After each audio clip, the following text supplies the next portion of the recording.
Hello students. सो आज हम लोग डिस्कस करेंगे सर्कुलेटरी सिस्टम में का जो सबसे इम्पोर्टेंट पार्ट है और बेसिकली जो सबसे इम्पोर्टेंट ऑर्गन है, दैट इज हार्ट। ठीक है, हम लोग पिछले वीडियोस में हम लोग ब्लड वेसल्स के बारे में पढ़े थे। उसके भी पिछले वीडियो में हम लोग ब्लड के बारे में पढ़े थे, ब्लड का क्या कंपोनेंट है ना। प्लाज्मा रहता है, plasma is the liquid component, है ना, और सेल्स उसमें सस्पेंडेड रहता है। हम लोग वो सब देखे थे। लेकिन इस वीडियो में हम लोग द ह्यूमन हार्ट के बारे में पढ़ेंगे, जो कि रिस्पॉन्सिबल है ये ब्लड को all over the body pump करने के लिए। ठीक है, यही है जो ब्लड को पंप करता है, और इसी के कारण जो न्यूट्रिएंट्स है वो हम लोग के बॉडी के हर हिस्से में पहुंच सकता है, अगर हम लोग सिंपल बात में भाषा में इसको देखें तो। ठीक है, तो आज हम लोग देखेंगे कि हार्ट का स्ट्रक्चर कैसा होता है। ठीक है, बच्चे इसमें कंफ्यूज बोलते कि अरे ये कैसा स्ट्रक्चर है, कुछ समझ में नहीं आ रहा है। ठीक है, बट ये बहुत ईजी है। It is very easy to understand, so don't worry. तो पिछले दो वीडियोस में जो हम लोग बात किए थे, जो ब्लड वेसल्स के बारे में देखे थे, ब्लड के बारे में पढ़े थे, तो वो सब को माथे में रखते हुए हम लोग को ह्यूमन हार्ट के बारे में पढ़ना पड़ेगा। ठीक है, तो चलो, अब एक ह्यूमन हार्ट दिखता कैसे, तो आप लोग अपनी स्क्रीन में देख ही सकते होंगे। तो बेसिकली अगर हम लोग एक ह्यूमन हार्ट देखें तो उसमें 4 चेम्बर्स होते हैं। कितने चेम्बर होते हैं? 4 चेम्बर। ठीक है, अरे हाँ, 4 चेम्बर्स होते हैं। ठीक है, तो देखो, जो ऊपर का जो चेम्बर होता है उसको बोलते हैं एट्रियम, और ऑरिकल भी बोल सकते हैं। और जो लोअर 2 चेम्बर्स होता है उसको हम लोग बोलते हैं वेंट्रिकल्स। ठीक है, तो इसको याद रखना है। अपर 2 चेम्बर्स को क्या बोलते हैं? एट्रियम। और लोअर 2 को क्या बोलते हैं? वेंट्रिकल्स। ठीक है, तो यहाँ पर देखिए, ये एक है एट्रियम, ये जो लोअर दो है ये है वेंट्रिकल्स। ठीक है, ये है क्या? ये भी है एक एट्रियम। ठीक है, तो अपर 2 चेम्बर को बोलते हैं हम लोग एट्रियम। तो सपोज, बेसिकली हम लोग पहले हर्ट में नहीं आते, पहले हम लोग सिंपली देखते हैं। सपोज कि ये एक हर्ट है, ये ऊपर का 2 चेम्बर है, ये एक नीचे का 2 चेम्बर है, सपोज। ठीक है, ऐसा हर्ट। हाँ, तो देखो, तो जो ऊपर का जो 2 चेम्बर है उसको हम लोग क्या बोलते हैं? एट्रियम बोलते हैं। ठीक है, वेरी गुड, एट्रियम बोलते हैं। और ऑरिकल भी बोल सकते हैं। ठीक है, जो नीचे का 2 चेम्बर है हम लोग उसको क्या बोलते हैं? उसको हम लोग बोलते हैं वेंट्रिकल। चलिए सर, अब ऊपर का दो वेंट्रिकल, ऊपर का दो जो चेम्बर है वो है एट्रियम, और नीचे का जो 2 चेम्बर है दैट इज वेंट्रिकल।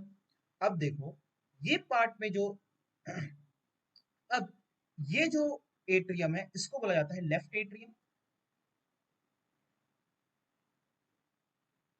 तो बताओ तो, ये साइड वाला एट्रियम को क्या बोला जाएगा? सिंपल है सर, राइट एट्रियम, है ना, राइट एट्रियम बोला जाएगा। तो ये साइड का वेंट्रिकल को क्या बोला जाएगा? लेफ्ट वेंट्रिकल बोला जाएगा। और ये साइड के वेंट्रिकल को क्या बोला जाएगा? राइट वेंट्रिकल के नाम से जाना जाएगा। अब सबके मन में क्वेश्चन आ, मतलब कि ये आपका मन में क्वेश्चन आना चाहिए था कि सर, जिसको आप लेफ्ट एट्रियम बोल रहे हैं वो तो हमारे राइट साइड में है।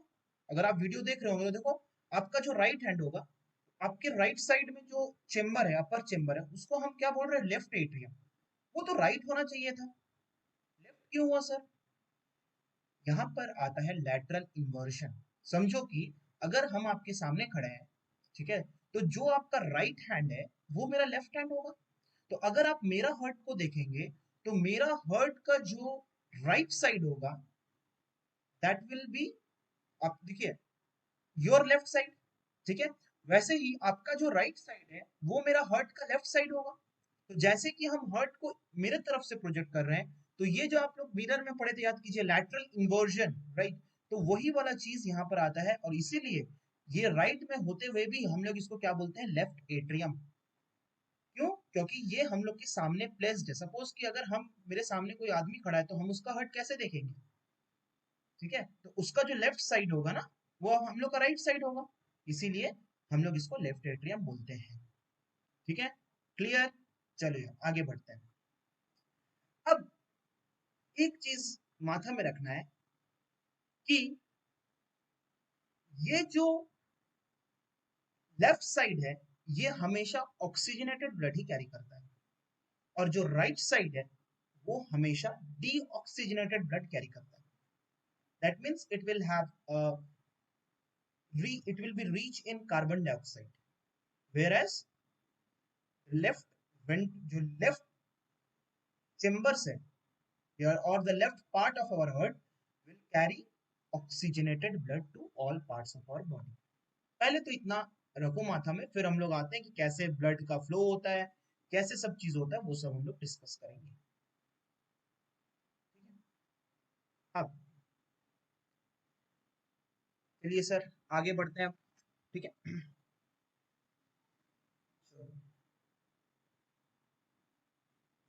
तो अगर हम लोग ये लेते हैं, एक मिनट रुको, हमको इसको थोड़ा बड़ा करने दो।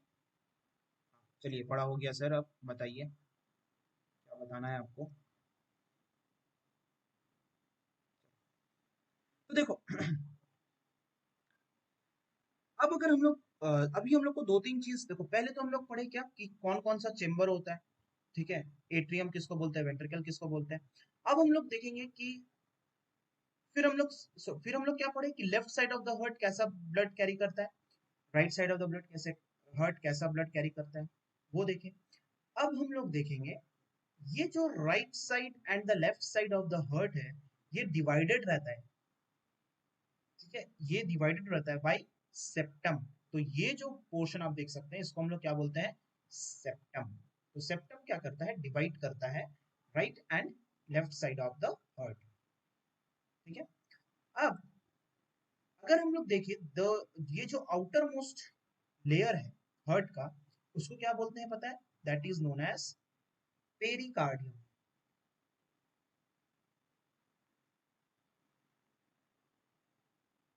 फंक्शन पढ़ेंगे कैसे ब्लड को ट्रांसपोर्ट कर रहा है, वो हम लोग पढ़ेंगे थोड़ी देर में, ठीक है।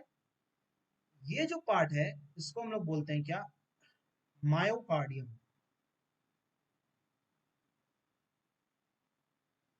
और ये जो है that is known as endocardium, ठीक है। तो ये चीज याद रखना है, ठीक है।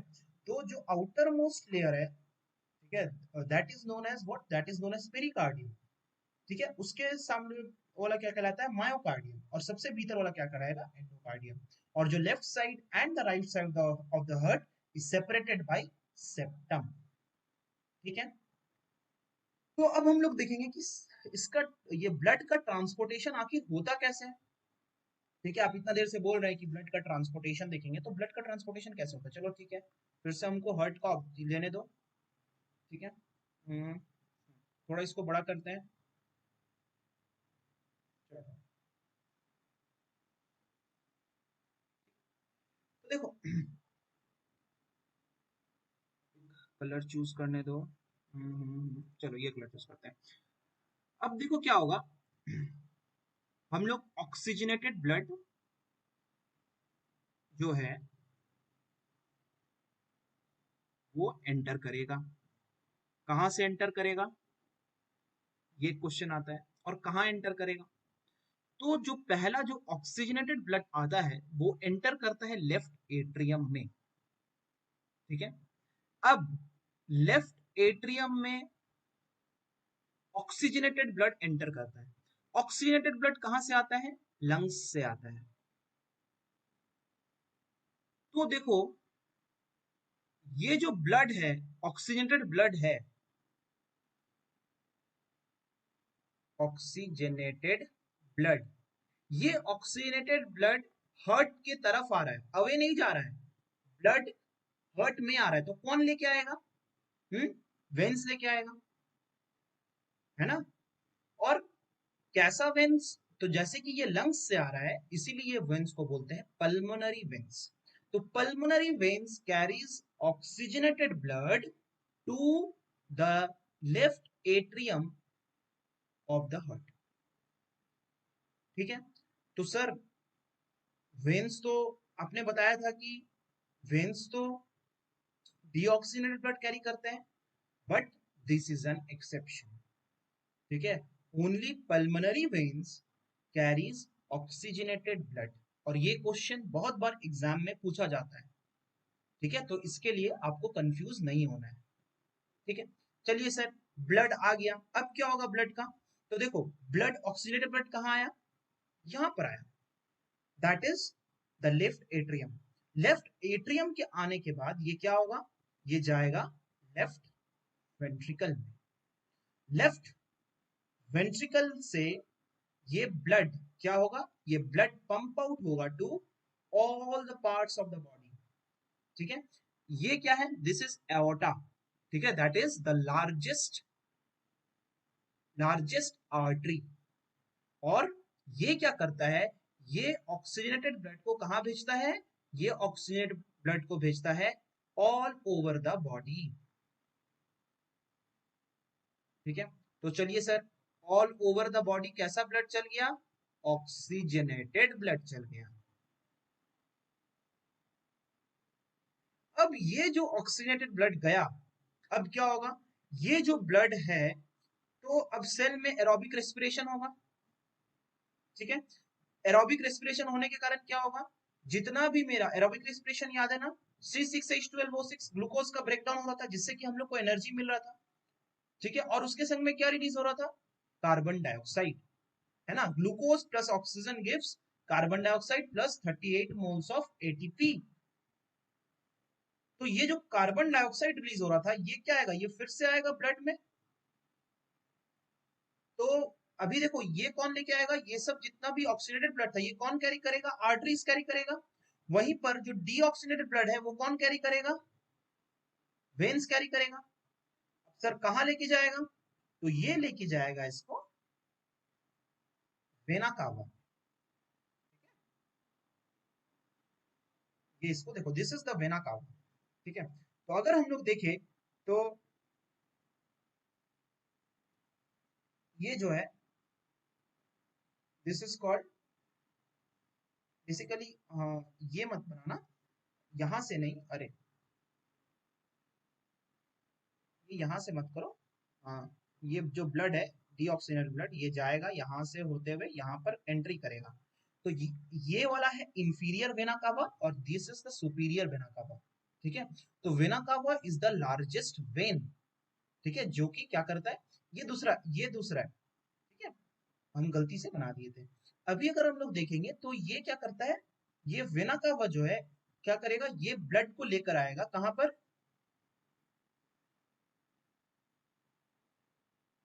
राइट एट्रियम में। राइट एट्रियम से ब्लड कहां जाएगा? राइट वेंट्रिकल में। एंड थ्रू राइट वेंट्रिकल ये जो ब्लड है, ये जाएगा बैक टू द लंग्स। तो सर लंग्स में क्यों जाएगा वापस? क्योंकि इसको फिर से ऑक्सीजनेटेड होना है। ये जो ब्लड डीऑक्सीनेटेड हुआ है, अब ये क्या करेगा? ये कार्बन डाइऑक्साइड को रिलीज कर देगा और ऑक्सीजन को फिर से ले लेगा। तो देखो, यहां से जो मेरा ब्लड आ रहा था, ये किससे आ रहा था? Through pulmonary veins. ठीक है, और ये जो ब्लड लंग्स की तरफ जा रहा है, तो see it is going away from the heart. So it will, who will carry it? It is carried by pulmonary artery. ठीक है, तो ये आपको याद रखना, पल्मोनरी आर्टरी क्या है? This is the pulmonary artery. ठीक है, तो पल्मोनरी आर्टरीज कैरीज क्या? याद रखना, क्या कैरी करता है? It carries deoxygenated blood to the lungs. तो ये था ट्रांसपोर्टेशन ऑफ ब्लड, इसीलिए इसको बोलते हैं ट्रांसपोर्टेशन ऑफ ब्लड। ऐसे हम लोग का ब्लड में, बॉडी में ब्लड का ट्रांसपोर्टेशन होता है। तो पहले क्या हो रहा है? पहले लंग्स से ऑक्सीडेटेड ब्लड आया, किसके थ्रू आया? पल्मोनरी वेन्स के थ्रू आया। तो चलो हम लोग एक ठो मैप डिजाइन करते हैं। ठीक है, पहले क्या हुआ? लंग्स था। चलिए सर, लंग्स था। हाँ नहीं, अभी भी है हम लोग सबके पास, चलो ठीक है। तो लंग्स से क्या हो रहा है? लंग्स से कैसा ब्लड आ रहा है? ऑक्सीजनेटेड ब्लड आ रहा है। कहाँ आता है? पहले कहाँ आता है? बोलिए। लेफ्ट एट्रियम में आता है। ठीक है, लेफ्ट एट्रियम के बाद कहाँ जाएगा? लेफ्ट वेंट्रिकल में जाएगा। अब कैसा ब्लड जाएगा? ऑक्सीजनेटेड ब्लड जाएगा। अब बताओ तो जल्दी जल्दी किसके थ्रू जाएगा? हाँ, पल्मोनरी वेन के थ्रू जाएगा। ठीक है, तो ये सब ना आप लोग लिख लो कैसे, तो आप लोग को ये याद रखने में सुविधा होगा। ठीक है, कैसा ब्लड? ब्रैकेट में लिख लो ऑक्सीजनेटेड ब्लड। किससे जाएगा? Through pulmonary vein. ये बोलना मत, ये बच्चे खूब बहुत सारे गलती कर देते हैं इसमें। ठीक है, तो इसमें कभी गलती मत करना, एकदम ध्यान से सुन लो, बहुत इजी है, कोई हार्ड नहीं है, रॉकेट साइंस नहीं है। ठीक है, बहुत इजी है। अब क्या होगा जब लेफ्ट वेंट्रिकल से क्या होगा, ब्लड पंप होता है थ्रू, कहां जाएगा? To all the parts of the body. कैसा ब्लड जाएगा? ऑल पार्ट ऑफ बॉडी मतलब हर एक सेल में जाएगा। ठीक है, इसीलिए ठीक है, तो हम लिखते हैं बॉडी लिख देते हैं सर। ठीक है, कैसा ब्लड जा रहा है? ऑक्सीजनेटेड ब्लड जा रहा है सर। ठीक है, किससे जाएगा? थ्रू एओर्टा जाएगा। एकदम clear. Aorta is the largest में लार्जेस्ट आर्टरी जिससे वो निकला। अब ये आर्टरीज इसको क्या करेगा? ऑक्सीजनेटेड ब्लड को कैरी करके all over the body parts लेकर जाएगा। ठीक है, आर्टरीज लेके जाएगा। अब क्या होगा जैसे ही बॉडी में गया, मतलब हर एक सेल में गया, सेल में क्या होगा? एरोबिक रेस्पिरेशन होगा। एरोबिक रेस्पिरेशन होने के कारण क्या होगा? कार्बन डाइऑक्साइड रिलीज होगा। और ये जो कार्बन डाइऑक्साइड का फॉर्मेशन हो रहा है, ये कार्बन डाइऑक्साइड क्या होगा? फिर से ब्लड में आएगा, और फिर ब्लड इसको क्या करेगा? ब्लड इसको कैरी करेगा, डीऑक्सीजनेटेड ब्लड आएगा कहां पर? कहां पे आएगा? राइट एट्रियम में आएगा। अब देखो, राइट एट्रियम में गया, किससे जा रहा था? वेन्स से जा रहा था। एंड कैसा ब्लड जा रहा था? तो लिख के रखना है डीऑक्सीजनेटेड। ठीक है, बच्चे यही सब में गलती कर देते हैं, तो देखो कंफ्यूज नहीं होना है। ठीक है, डीऑक्सीजनेटेड मतलब इसमें ऑक्सीजन और वो ब्लड में और नहीं है। ठीक है, अब तो क्या है? कार्बन डाइऑक्साइड है। क्यों है? क्योंकि एरोबिक रेस्पिरेशन हुआ है। ऐसे करके कंसेप्ट क्लियर रखो अपना। ठीक है, ताकि प्रॉब्लम नहीं हो। अब राइट एट्रियम से ब्लड कहां जाएगा सर? राइट वेंट्रिकल में जाएगा। अच्छा, एक चीज बताना भूल गए कि यहाँ पर ये जो एंट्री कर रहा है किससे कर रहा है? Through vena cava. तो याद रखना है वीई, अच्छे से फ्रेश करके लिखते हैं इसको, वेना कावा। वेना कावा से ये क्या करता है? एंटर करता है टू राइट एट्रियम। और राइट एट्रियम में एंट्री करने के बाद ये कहां जाएगा? राइट वेंट्रिकल में जाएगा। ठीक है, चलिए सर, राइट वेंट्रिकल में चल गया। अब क्या होगा? अब ये जो ब्लड है, डीऑक्सीजनेटेड ब्लड है, इसको भेजा जाता है कहां? लंग्स में। कैसे भेजा जाएगा? With the help of pulmonary artery. तो याद रखना, जब भी लंग्स से कोई चीज रिलेटेड रहेगा तो पल्मोनरी आता है ना? पल्मोनरी इंफेक्शन मतलब लंग्स का इंफेक्शन। तो पल्मोनरी वेन क्यों बोल रहे हैं? क्योंकि लेके आ रहा है ब्लड को, है ना? तो कोई भी चीज, तो जो ब्लड वेसल ब्लड को लेके आएगा हम लोग उसको बोलेंगे वेन। राइट, पल्मोनरी क्योंकि लंग्स से आ रहा है, तो इसको हम लोग क्या बोलते हैं? पल्मोनरी आर्टरीज से कैसा ब्लड जाएगा? डीऑक्सीजनेटेड, ये याद रखना। ठीक है, डीऑक्सीजनेटेड ब्लड जाएगा। तो देखो, इसी को बोला जाता है डबल सर्कुलेशन। तो ये क्या है? This is pulmonary circulation. देखो, ब्लड एक बार सर्कुलेट होता है लंग्स में, इसको बोलते हैं पल्मोनरी सर्कुलेशन। और इसको बोला जाता है सिस्टमिक सर्कुलेशन, बॉडी में पूरा ये होता है सिस्टमिक सर्कुलेशन। और जैसे कि बॉडी में ब्लड दो बार सर्कुलेट होता है, इसीलिए इसको बोला जाता है डबल सर्कुलेशन। तो आप लोग अपने क्लास 10 के बुक में देखोगे कि दिया हुआ है व्हाट इज डबल सर्कुलेशन। ठीक है, डबल सर्कुलेशन इसी को बोलते हैं। कंफ्यूज नहीं होना है। बहुत इजी और बहुत इंटरेस्टिंग है। ठीक है, तो ये था आप लोग का बेसिक लेवल। अब क्लास 11 में ईसीजी के बारे में पढ़ेंगे, है ना? कैसे हार्ट का इलेक्ट्रिकल एक्टिविटी को हम लोग देख सकते हैं, कैसे पता कर सकते हैं कि हम लोग का हार्ट ठीक से पंप कर रहा है कि नहीं, ब्लड ठीक से उसका कंस्ट्रिक्शन हो रहा है कि नहीं। ठीक है, तो लेकिन अभी के लिए आप लोग का ये बहुत ही इजी कंसेप्ट है, ठीक है। तो सिर्फ अगर आप लोग हार्ट का ब्लड वेसल्स के बारे में देख लेंगे, ठीक है। तो चलिए, मेरा वीडियो ऑफ हो गया है, हाँ, ड्यू टू सम रीजंस, कोई बात नहीं। चलो, तो अगर आप लोग सिर्फ लंग्स, ये सब अगर आप लोग ब्लड वेसल्स के बारे में ठीक से पढ़ लोगे, ब्लड के बारे में पढ़ लोगे, और ये जो डबल सर्कुलेशन है ये बहुत इंपॉर्टेंट है। अगर आप लोग ये तीन चीज को अच्छे से माथा में रखते हो तो it will be enough for your syllabus for class 10, right? So double circulation इसको बोला जाता है। तो डबल सर्कुलेशन मत भूलना, ठीक है। तो क्या होता है, लंग्स से जाता है ऑक्सीजनेटेड ब्लड लेफ्ट एट्रियम में, लेफ्ट एट्रियम से लेफ्ट वेंट्रिकल में आया, लेफ्ट वेंट्रिकल से थ्रू एओर्टा निकल गया ऑल ओवर द बॉडी के लिए, ऑल ओवर द बॉडी से कहाँ आया, राइट एट्रियम में आया। राइट कैसा ब्लड आया, डीऑक्सीजनेटेड ब्लड आया। अब ये कहाँ जाएगा, राइट वेंट्रिकल में जाएगा। राइट वेंट्रिकल के बाद कहाँ जाएगा, लंग्स में जाएगा, थ्रू पल्मोनरी आर्टरी जाएगा। अब एक लास्ट क्वेश्चन मेरा इसमें मन में आया, जो हम आपसे पूछना चाहते हैं कि हम्म, ये देखो, ये जो इमेज है, तो ये जो पॉइंट है, दिस इज, तो यहाँ पर देखो, यहाँ पर जो मायोकार्डियम है, ये वाला मायोकार्डियम, ये देखो, यहाँ पर मायोकार्डियम का मास जो है वो छोटा है। लेकिन देखो, यहाँ पर जो मायोकार्डियम मास है, रुको हम तुमको दिखाते हैं। फॉर एग्जाम्पल हम आप लोग को दिखाते हैं, देखो यहाँ पर जो मायोकार्डियम मास है, देखो कितना है, लेकिन यहाँ पर देखो कितना पतला है। ऐसा क्यों, आप लोग को बता पाएंगे ऐसा क्यों है? मायोकार्डियम मास यहाँ पर कम क्यों है, यहाँ पर ज्यादा क्यों है? ये मायोकार्डियल टिश्यू थिक क्यों है? लेफ्ट वेंट्रिकल में थिक क्यों है और राइट वेंट्रिकल में इतना पतला क्यों है, थीन क्यों है? हम्म चलिए सोचिए, तो किस लिए ऐसा हो सकता है? चलिए हम आपका हेल्प करते हैं। ये इसलिए होता है क्योंकि लेफ्ट वेंट्रिकल को all over the body blood pump करना होता है, जहां की राइट वेंट्रिकल का सब इतना काम होता है कि वो ब्लड को सही से लंग्स तक पहुंचा दे।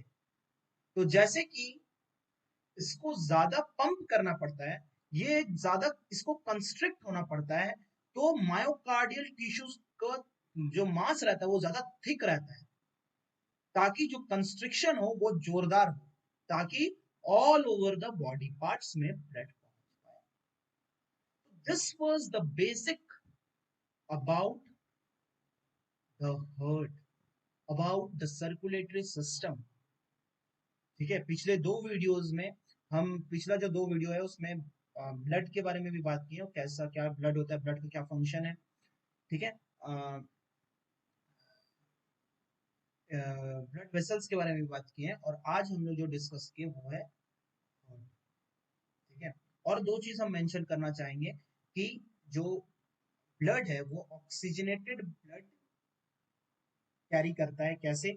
बाय द हेल्प ऑफ, बताइए, तो हम लोग पढ़ चुके हैं, with the help of haemoglobin.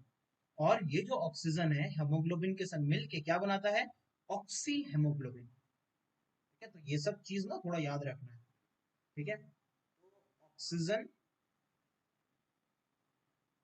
Oxygen plus haemoglobin क्या बनता है, ऑक्सी हेमोग्लोबिन। याद रखना ये सब चीज, भूलना मत। और कार्बन डाइऑक्साइड जब रिलीज होता है तब वो भी प्लस हेमोग्लोबिन को हम एच बी लिख रहे हैं, ठीक है।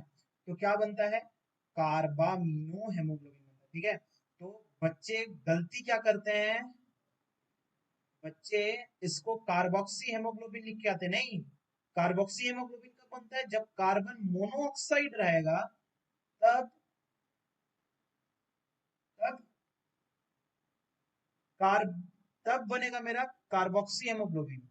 याद रखना, कार्बन डाइऑक्साइड और हेमोग्लोबिन मिलके जो ये बनता है वो होता है कार्बामिनो हेमोग्लोबिन, ठीक है। तो this was all about circulatory system, okay.